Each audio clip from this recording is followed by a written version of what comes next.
and ask her to come up. Mary O'Connor is a member of the class of 2010 of King's, Alumni Association board member, London chapter chair of the London chapter of our alumni board, and coordinator of all kinds of campus activities through Marilyn's office. She works in Marilyn's office, and she is here to introduce Andy Thibodeau.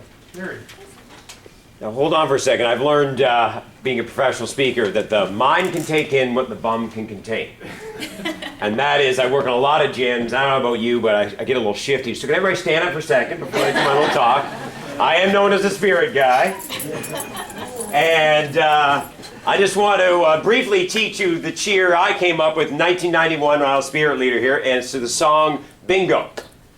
All right, there was a place that had a name, and King's was its name-o.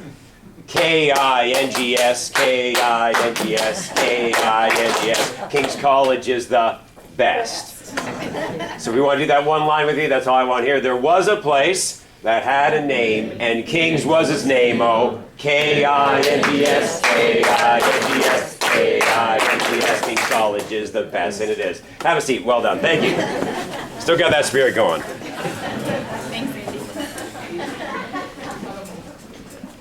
The Alumni Award of Distinction has been awarded annually since 2000 to alumni who demonstrate a strong commitment to others and who have reached a high level of accomplishment in his or her field.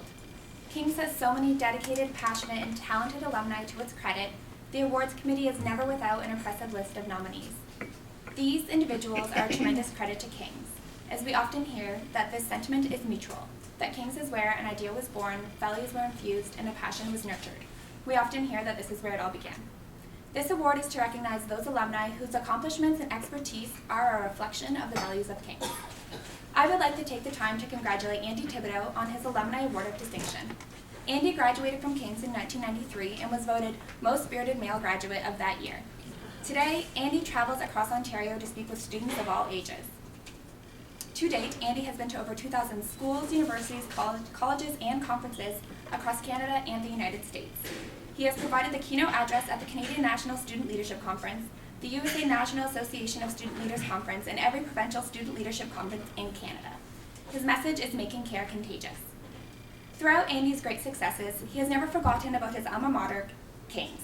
Andy often visits his home campus and donates his time as a motivational speaker, sharing his contagious energy during our orientation week both at Western and at King's. In addition, Andy also speaks to our high school student leadership conference groups, which we host at King's every year. We are so grateful to have this wonderful alumni share his enriching message to our younger generation of scholars and prospective King's students. It is my pleasure to recognize and present to you Andy Thibodeau, class of 1993, with the 2014 Alumni Award of Distinction. Please join me in congratulating Andy.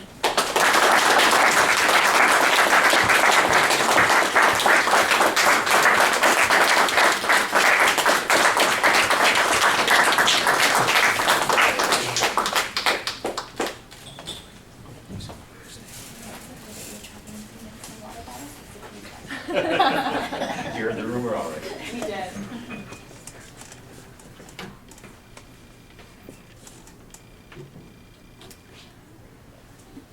What an honor and a blessing to stand here today. I really thank you for the privilege of receiving this award.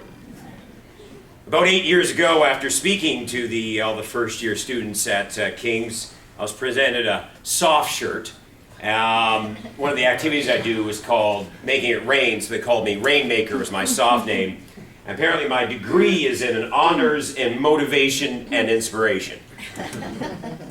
And in line with that, I want to say to you the words of the 1992 Spirit Cheer here at King's, come up with by my spirit leader, Derek Mulligans, when I was head soft here at King's. It went like this. It was to the tune from the Cheers TV show. Making your way in the world today takes everything you got. Same is true at Medway, Sid. Here on Delhi, not. Wouldn't you like to go to King's?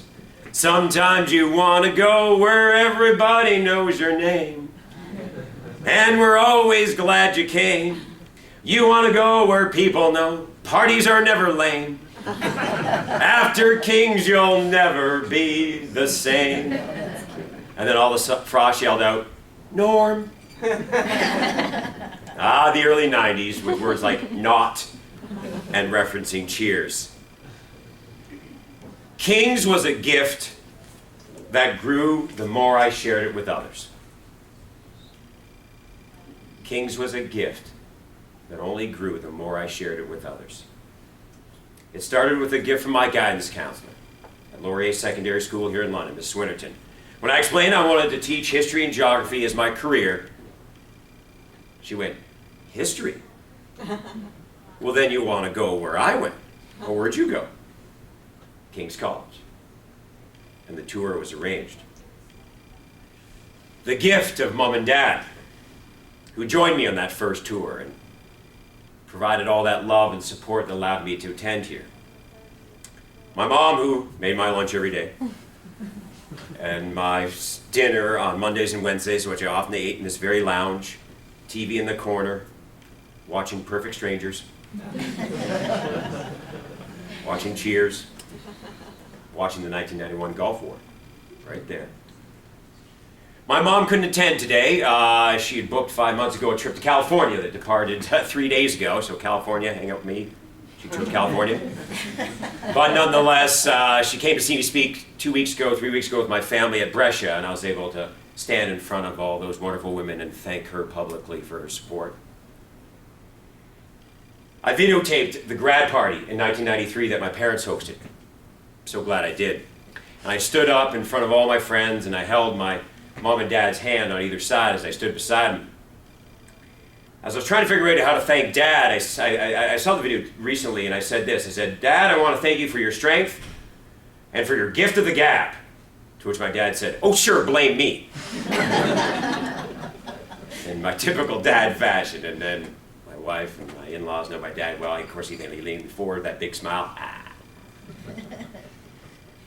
When Dad first beat cancer in 2000, we decided not to give him a Father's Day gift of trinkets, but a Father's Day gift of time.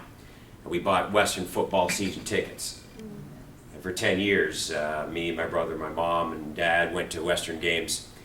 It was actually a Western dry spell. We waited 7, 8 years before we finally won a Yates Cup there in 07.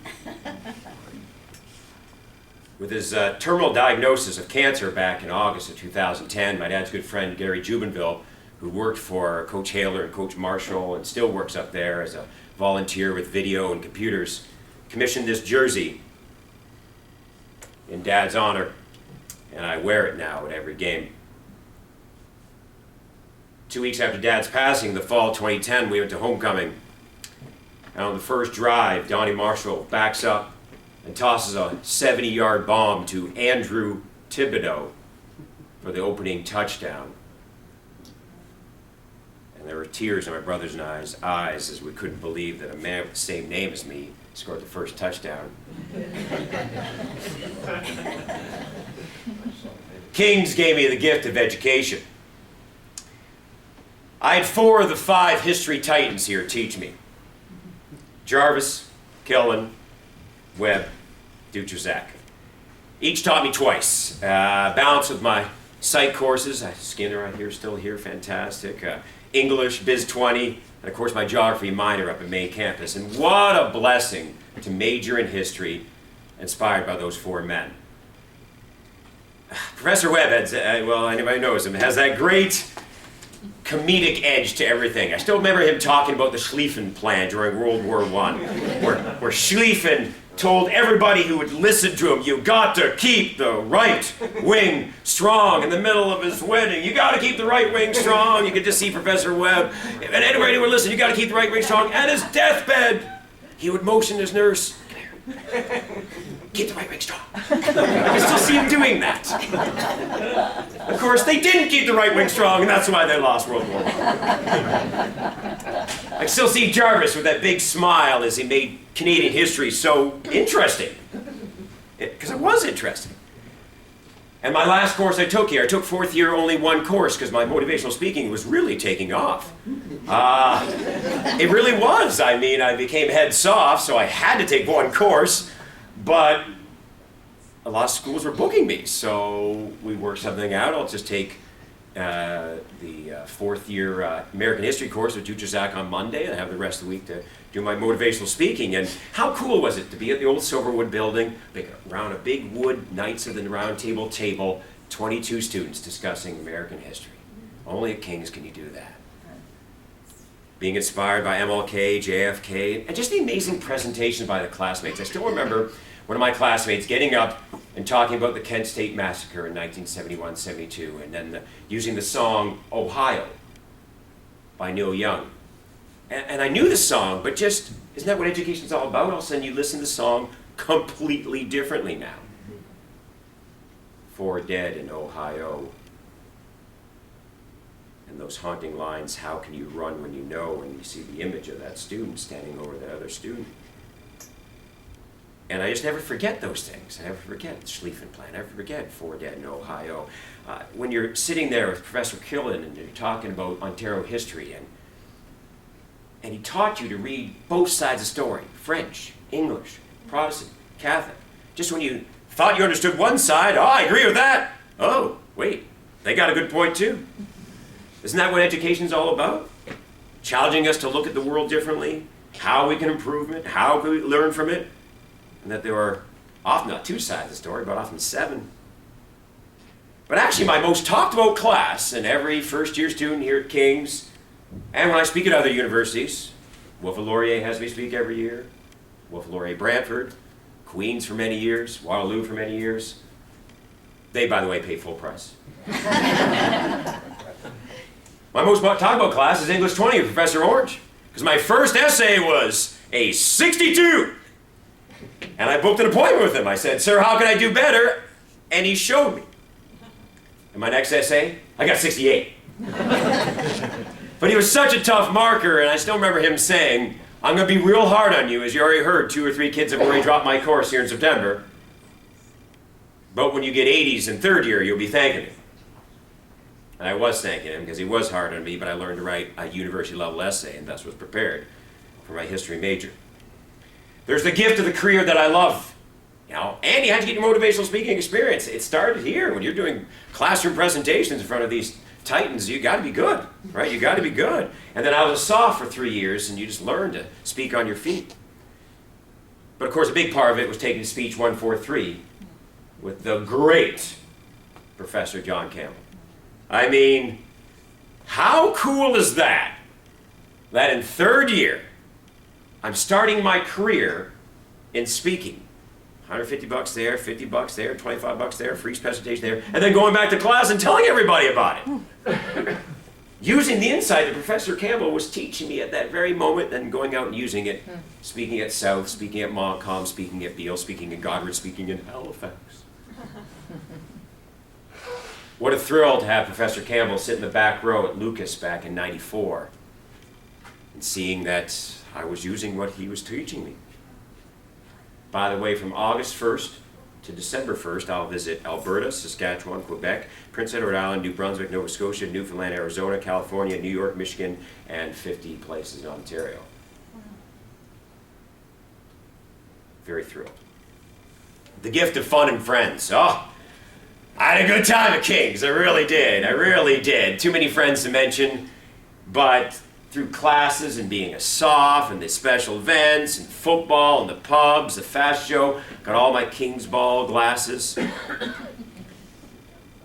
was a place that had a name, and King's was its name. Still remember getting heat stroke during Western Olympics and having to be carted off.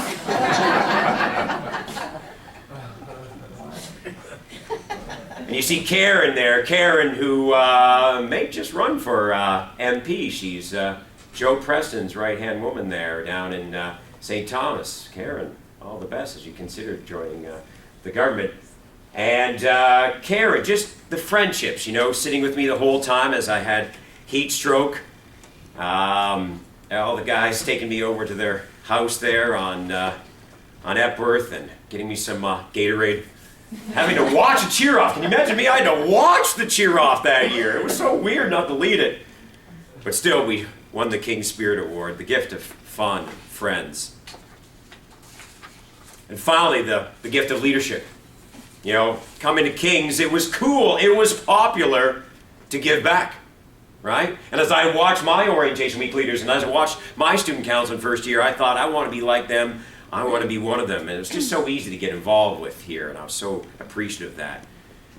I was just saying to Mary Carroll, who was, of course, my dean of students back in those days, I just learned the power of being inclusive, the power of what we had as softs, and how we had to really be cutting edge, especially in the early 90s, as we changed what it meant to be a soft, and that's good work that we did back then.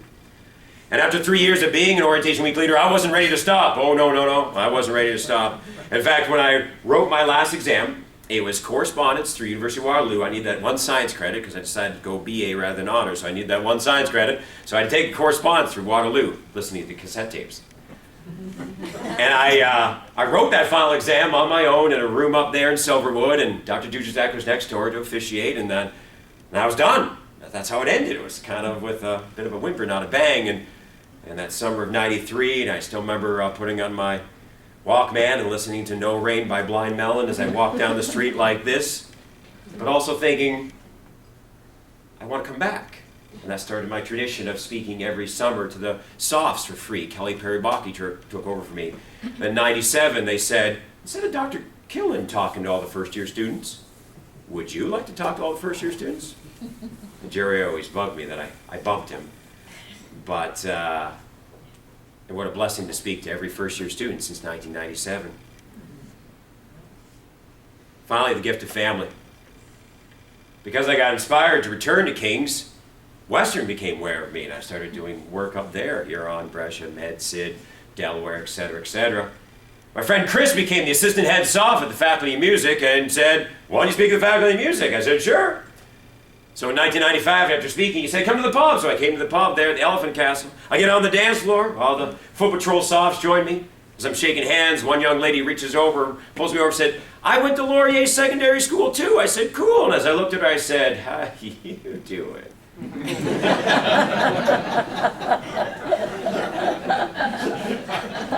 The gift of family, folks. Because it was at that pub I met my lovely wife, Liz. And thus we have my two wonderful children, Tori and Isla, and joined by my wonderful in-laws, Tom and Christine. In other words, I got my family by being part of this and the lessons I learned here today. So I thank King's for this award. I will treasure it, and I accept it, acknowledging that I got a lot of help getting here. From my parents, my family, my friends, my professors, the staff here at King's, who gave me the gift of education, a career, fun and friends, leadership, and family. Thank you.